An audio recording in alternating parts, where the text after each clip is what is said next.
Lucas, capítulo 22, verso 10, o verso 11 e o verso de número 12. Está escrito assim: E ele lhes disse: Eis que quando entrares na cidade, encontrareis um homem levando um cântaro de água. Segue até a casa que ele entrar. Verso 11.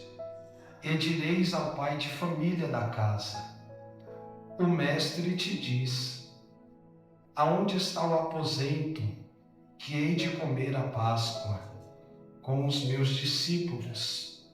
Versículo 12. Então ele vos mostrará um grande cenáculo mobiliado. Então ele lhe mostrará um grande cenáculo mobiliado. E aí fazei e preparai os preparativos. O texto que nós usamos como base para essa noite, Evangelho, segundo escreveu Lucas, seu capítulo de número 22, do verso 7 em diante, vai falar sobre o preparativo da última ceia, a qual Cristo ele vai fazer com os discípulos.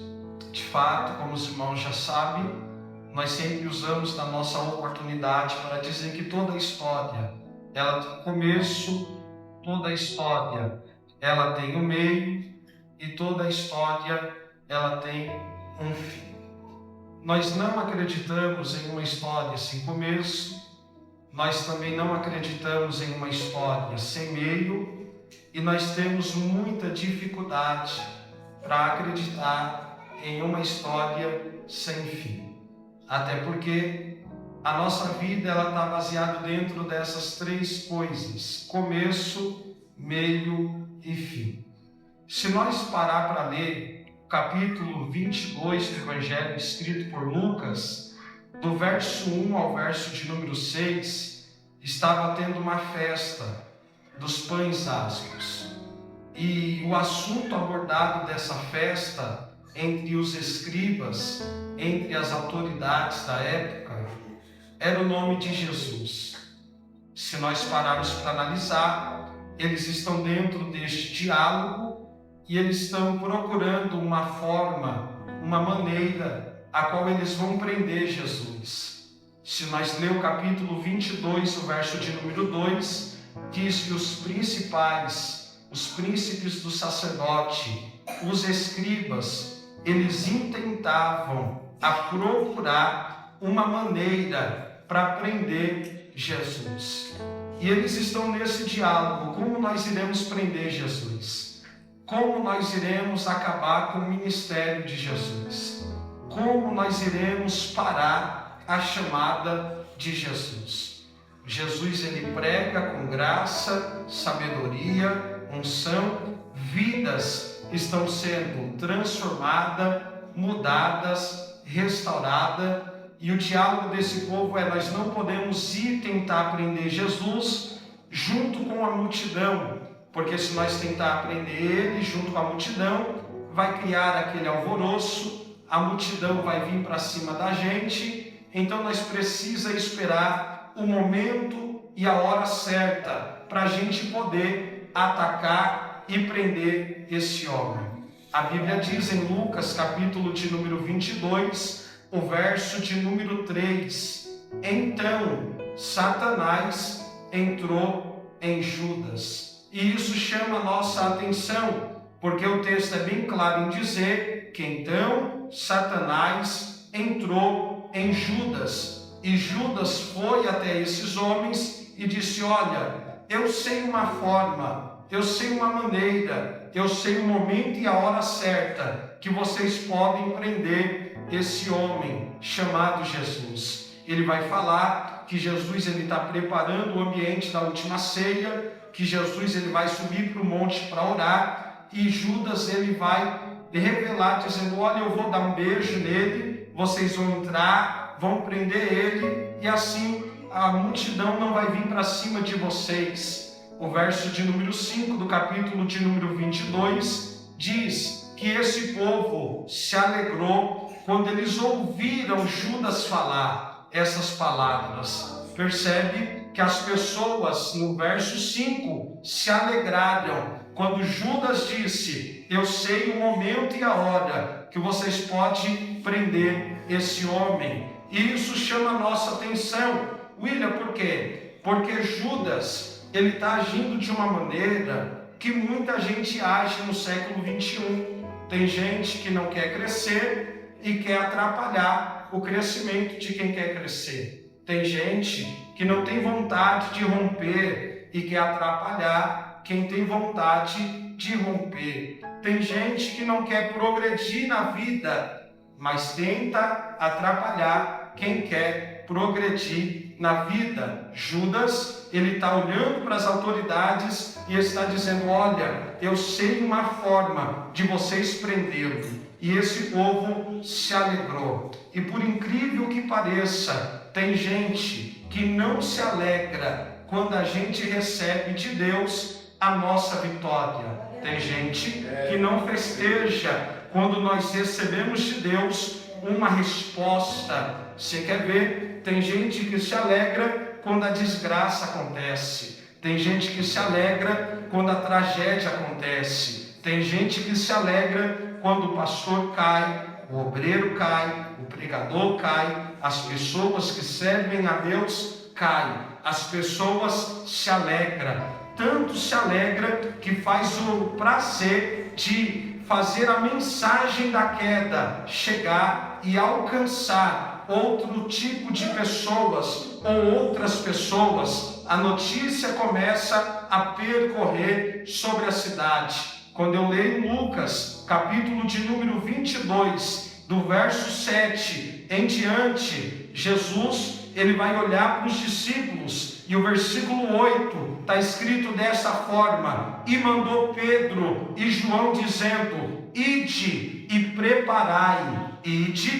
preparai a Páscoa para que comamos. Versículo 9: e eles lhe disseram: aonde quer que nós preparamos? O primeiro ensinamento de Jesus acerca da ceia é preparação. Jesus, ele está olhando para Pedro e João e está dizendo: olha, vocês vão preparar o lugar aonde nós iremos cear. A ceia não é apenas um momento bonito, não é apenas uma mesa montada. Quando nós falamos acerca da ceia, é um altar de decisão, é um lugar de decisão, aonde nós decidimos abrir mão das nossas coisas, abrir mão dos nossos prazeres, abrir mão das nossas vontades para servir ao Senhor.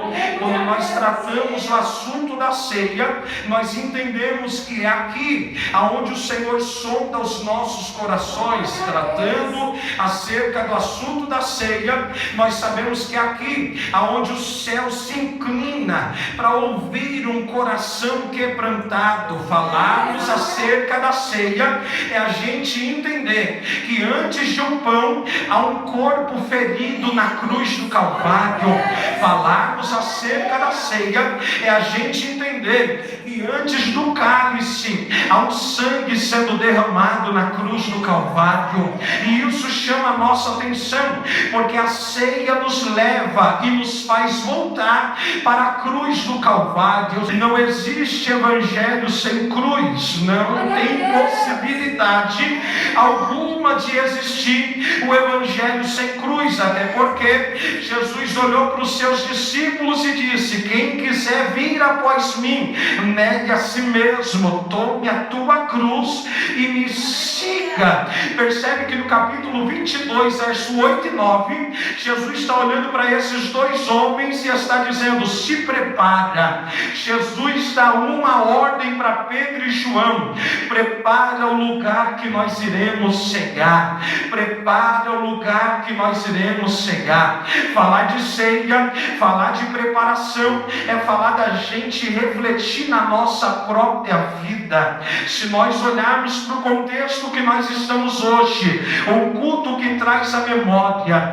eu não devo olhar para as pessoas que estão em minha volta, eu não devo olhar se o fulano ora ou se o fulano não ora, eu não devo olhar se o fulano está lendo a palavra e se o fulano não está lendo a palavra, eu não devo olhar se o fulano quer crescer e se o fulano não quer crescer. Quando eu chego no momento desse ceia do Senhor, eu começo a refletir na minha própria vida, como eu estou diante da presença de Deus. Quando falamos de refletir, nós precisamos entender que quando Jesus diz, prepare o lugar, Ele está dizendo, começa a refletir como você está diante da minha presença. Prepare o lugar, é estar em comunhão com a igreja e comunhão com Deus da igreja.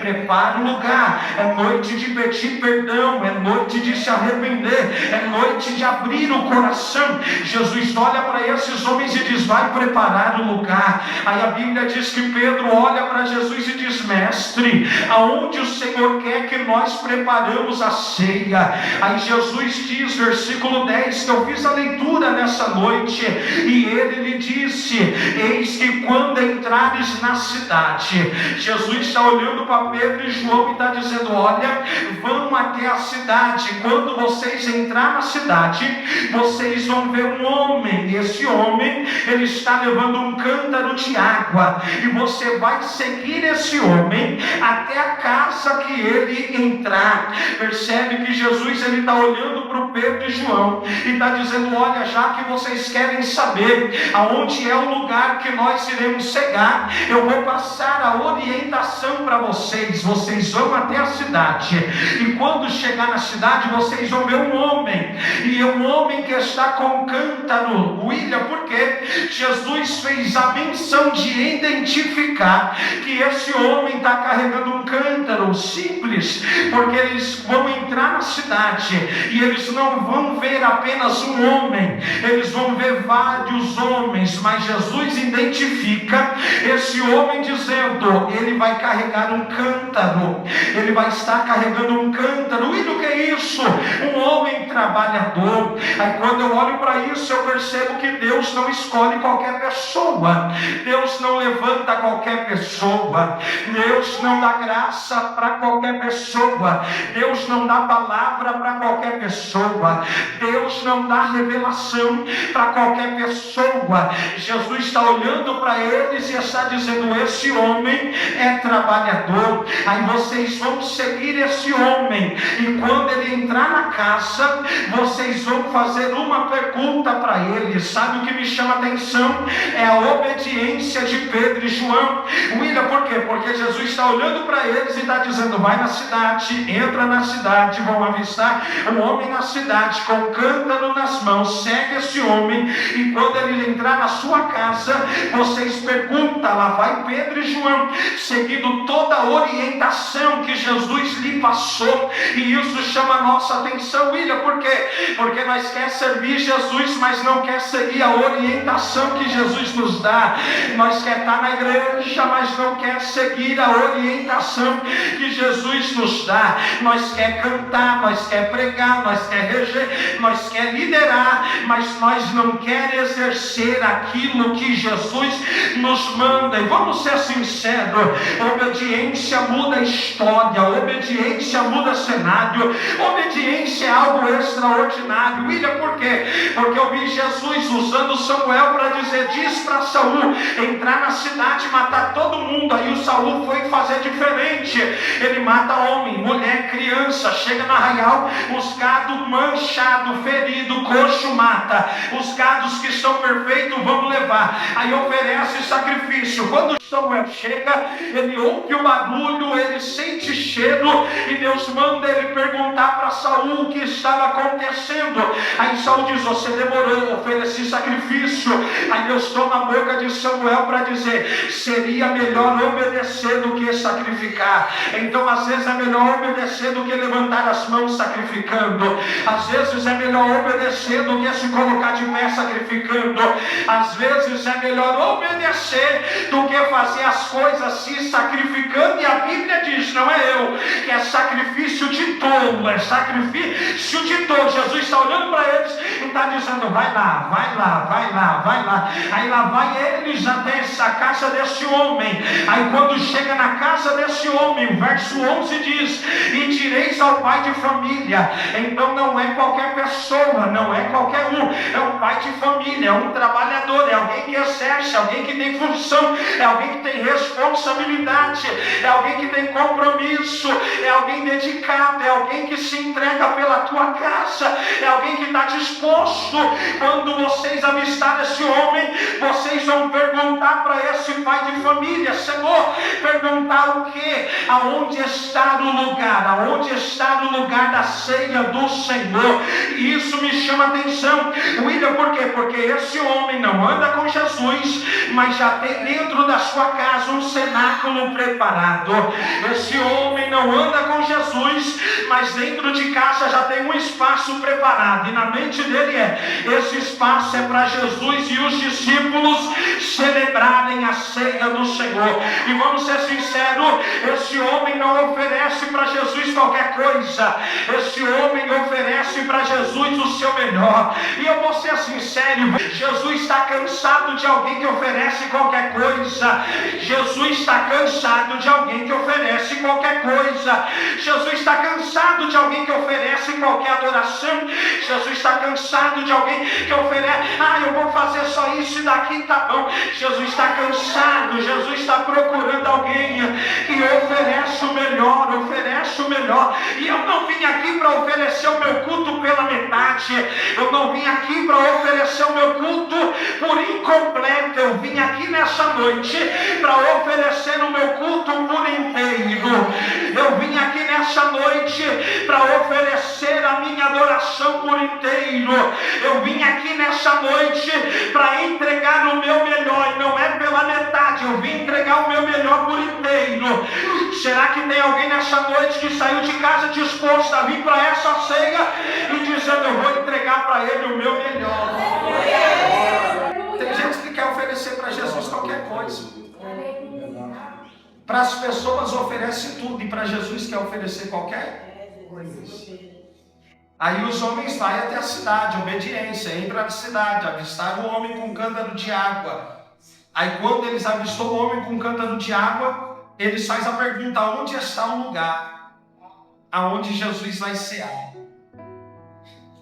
Olha o verso de número 12, o que está escrito.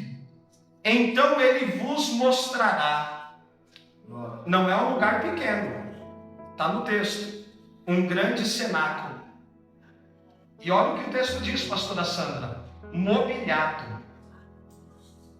Não é um lugar vazio, é um lugar que tem mesa, está tudo pronto, é só chegar e cear. E às vezes nós queremos cear de qualquer maneira.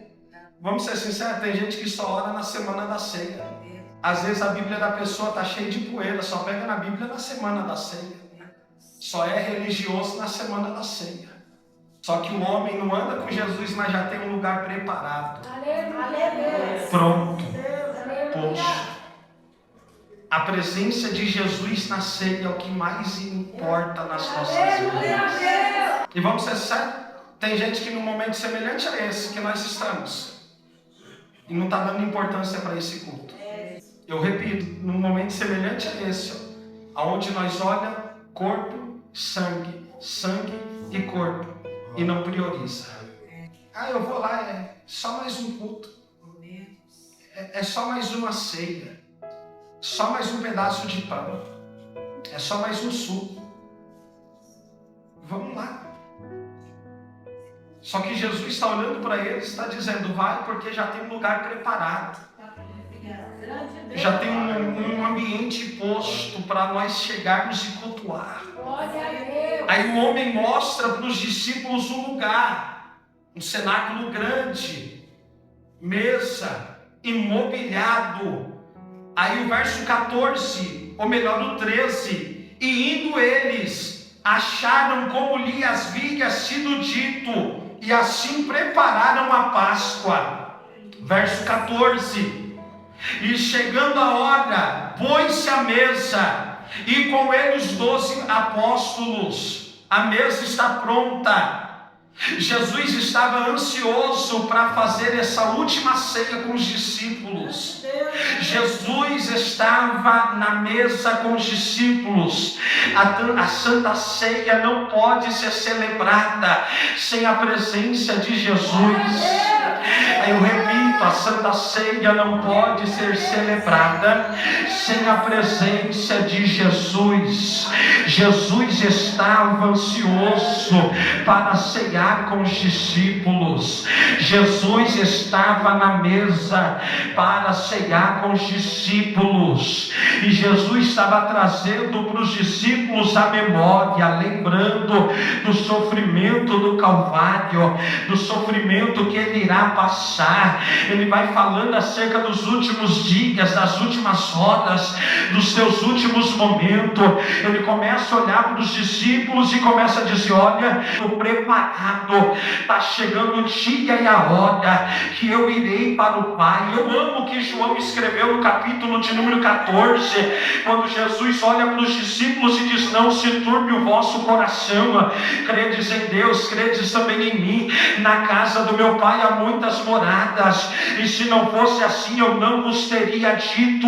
Eu vou preparar-vos um lugar, eu vou preparar-vos um lugar, para onde estiver eu, estejais vós também. Ele foi preparar um lugar dizendo: mas eu não vos deixarei órfão, eu enviarei o Espírito Santo Consolador, que ele irá fazer as mesmas coisas que eu fiz. Ele vai agir, ele vai curar, ele vai operar, vai ter cura, vai ter milagre. Vocês não vão ficar sozinhos. Jesus está na mesa. Aí a Bíblia diz em Lucas capítulo de número 22, versículo 6: porque vos digo, não comerei mais até que ela se cumpra o reino de Deus. Verso 17: e tomando o cálice, havendo dado graças, disse: tomai e reparti entre vós. Versículo 18: porque vos digo, não bebereis do fruto da vide até que venha o reino dos céus. Verso 19: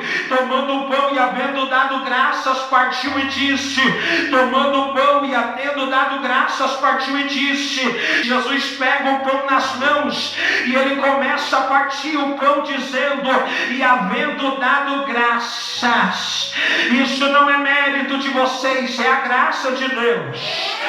Isso não é mérito de vocês, é a graça de Deus, favor imerecido. A gente não merecia, mas Jesus disse: é a graça que te alcança, é a graça que te livra, é a graça que te renova, é a graça que te levanta, é a graça que te coloca de pé. Eu não sei se você crê, se você acredita, e não é jargão de pregador, mas a graça de Deus desceu nessa casa e Ele está dizendo: é essa graça que vai mudar a tua história. Porque quando Ele diz: e havendo dado graça, sabe o que é isso? Gratidão. Então eu estou aqui nessa noite, o meu dever e a minha obrigação é ser grato a Ele por tudo que Ele passou. Quando Ele disse: tomar e repartir entre vós, Ele está dizendo: é comunhão, é gratidão e comunhão que precisa ter no meio de vocês. Versículo 19 e 20, aí ele diz assim: tomando e havendo dado graça, partiu e disse: este é o meu corpo que é partido por vós, fazei isso em memória de mim. Semelhantemente também tomou o cálice depois da ceia, dizendo: este cálice é um novo testamento do meu sangue. Este cálice é o novo testamento do meu sangue. Ele está dizendo: eu estou renovando a aliança, eu estou renovando a aliança. A aliança de Jesus conosco é eterna, a aliança de Jesus conosco é imutável, a aliança de Jesus conosco é real, a aliança de Jesus conosco é verdadeira, a aliança de Jesus conosco é extraordinária, a aliança de Jesus conosco é aliança de novas oportunidades. Ele está dizendo nessa noite: eu estou renovando a aliança, eu estou renovando a aliança. Ele vai olhar para os discípulos na mesa da Santa Ceia e vai dizer: um dentre vós há de me trair. Entre vós há de me trair. João olha para Pedro, Pedro olha para João, Tiago olha para eles, Bartolomeu olha para eles, Mateus olha para eles e fique aí, quem é? João, você é mais íntimo, pergunta quem é. Pedro, você tem mais autoridade, pergunta quem é. Aí Pedro olha e diz: mestre, é um de vós, sou eu que há de te trair. Jesus diz: vocês estão dizendo isso. Mas aí Jesus disse: aquele que levar a mão comigo sobre o pão, aquele que levar a mão comigo sobre o pão, esse mesmo há de me trair. Sabe o que me chama a atenção? É que tem 12 homens sentados na mesa da ceia, e é 12 homens distraídos, é 12 homens que não prestam atenção, porque Jesus disse: quem levar a mão comigo sobre o pão é esse. Aí quando ele foi pegar o pão, Judas levou a mão junto com ele, e Jesus não falou nada, e os discípulos na mesa não perceberam. Ele olha para Pedro, Tiago e João e diz: vamos nos retirar da mesa, vamos para o monte do Getsemane, vamos orar. Aí lá no monte do Getsemane, Jesus inicia um propósito de oração. Aí às 3 vezes ele vê Pedro, Tiago e João dormindo, e ele diz: nem nesse momento de dor podeis me ajudar, velai comigo, vamos orar. Aí na 4ª vez Judas chega, Jesus olha para eles e diz: agora dorme, porque é chegado aquele que me trai.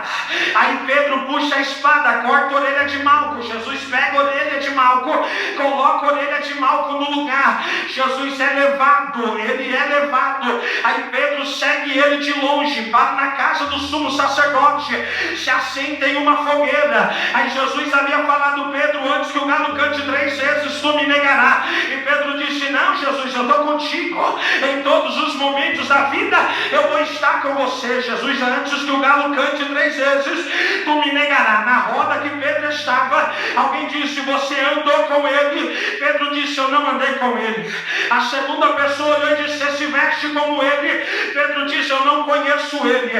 A terceira pessoa passou e disse: você se comporta como ele, se veste como ele, fala como ele, eu tenho a certeza que eu já vi você com ele. Quando Pedro começa a dizer: eu não conheço, alguém pega um instrumento e começa a tocar. Aí Pedro se lembra das palavras de Jesus: antes que o galo cante 3 vezes, tu me negarás. Aí Jesus passa no corredor, ele olha para Pedro, e o olhar de Jesus fez Pedro se arrepender. É o olhar que traz o arrependimento. Pedro se levanta, sai para fora, se assenta e começa a chorar. Pega uma cruz de 150 quilos, coloca sobre o ombro de Jesus um chicote de ajorraz, de 12 cordas na ponta das 12 cordas, dente de urso, leões afiados, com chumbinho, que quando batia, cravava, puxava, o chumbinho explodia e um pedaço de carne saía, e coloca ele na via dolorosa. E lá vai Jesus com a cruz pesada na via dolorosa, e o diabo dizendo: ele não vai chegar, ele não vai chegar. E Jesus caminhando, ele perde as forças, cai na via dolorosa, e eu vejo o diabo dizendo: parei ele, não vai ter cruz, não vai ter salvação, não vai ter milagre, não vai ter igreja. Aí o diabo não contava que naquele dia os céus preparou Simão Sirineu para dizer: ajuda ele a carregar a cruz, ajuda ele a carregar a cruz. No dia que as pessoas me abandonar, os céus levantam alguém para me socorrer. No dia que alguém virar as costas, os céus têm um Simão Sirineu que vai me colocar no ombro e vai dizer: você não para, eu te levo até o propósito. Chega no Gólgota, deita a cruz, pega cravos de 7 a 13 centímetros, começa a bater nos pulsos, começa a bater nos pés, pega uma coroa de 13 a 17 centímetros, crava na sua cabeça, coloca Jesus na cruz no meio, um ladrão à direita, outro ladrão à esquerda. esquerda. Um está dizendo, desce daí, salva-te a ti, salva-te a nós também. O outro está dizendo, cala a boca, nós merecemos a morte de cruz, mas esse homem não merece. Mestre, lembra-te de mim quando entrares no paraíso. Jesus olhou para ele e disse, hoje ainda tu estarás comigo no paraíso. Lucas escreve que por volta de 3 horas da tarde, o tempo começa a fechar, o tempo começa a escurecer, e Jesus olha para os céus e começa a dizer, Pai, perdoa eles, porque eles não sabem o que fazem. Aí ele começa a respirar. Lucas 23, 46, ele dá o seu último ar de respiro e diz, nas tuas mãos eu entrego o meu espírito. Eu preciso dizer isso para alguém. A morte não venceu o nosso Jesus. Ele se entregou ao Pai. Está nas tuas mãos o meu espírito. A cabeça tombou. Alguém disse, pega a lança, coloca na costela, arranca a lança, sai água e sangue. Era os céus dizendo, a igreja nasce hoje. A igreja nasce hoje. Entra na história o discípulo oculto. Não tem oportunidade.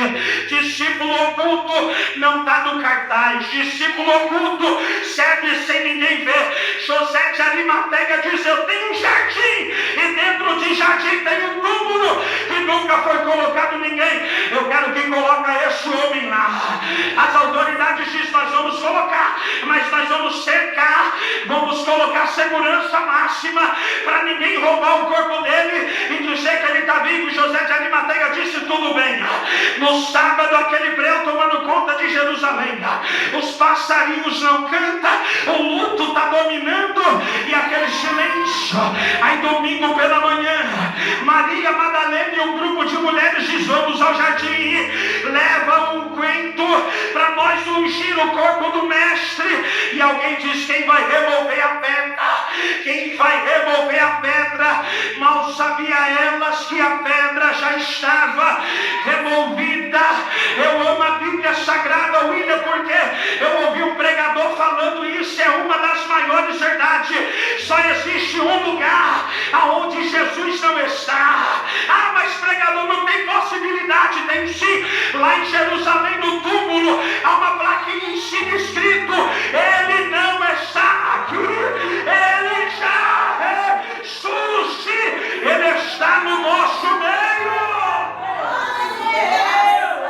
Ele está no nosso meio. Meu Deus. Aleluia. Cadê ele? Aí Jesus se revela dizendo, quem procurais dentre os mortos? Eu não disse que ao terceiro dia eu iria ressuscitar? Aleluia. Irmão, e Jesus é ousado, hein? Que ele desceu lá no inferno, gritando, ó morte, aonde está? Você venceu Abraão, onde você está?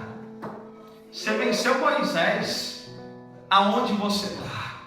Você venceu Isaac, Jacó, Jeremias, Ezequiel, aonde você está? Jesus não morreu, ele sempre morreu. E enquanto ele não vem buscar a igreja, ele vem renovar no meio da igreja. Ah, se o nosso coração voltasse a sentir o peso da cruz. Pode ver, irmãos, culto de ceia o povo não chora mais. Culto de ceia não tem mais aquele quebrantamento no nosso meio.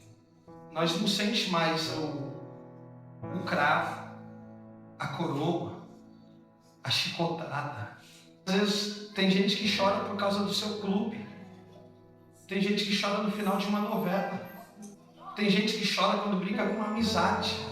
Mas chega num momento desse, cruz, Cristo, o que Ele passou por mim, o que Ele fez por mim, toda a sua humilhação que Ele passou ali, e a gente age como fez porque quis. Que o nosso coração possa voltar a sentir. Glória a Deus. Que nós possamos começar a sentir o que Jesus passou por nós.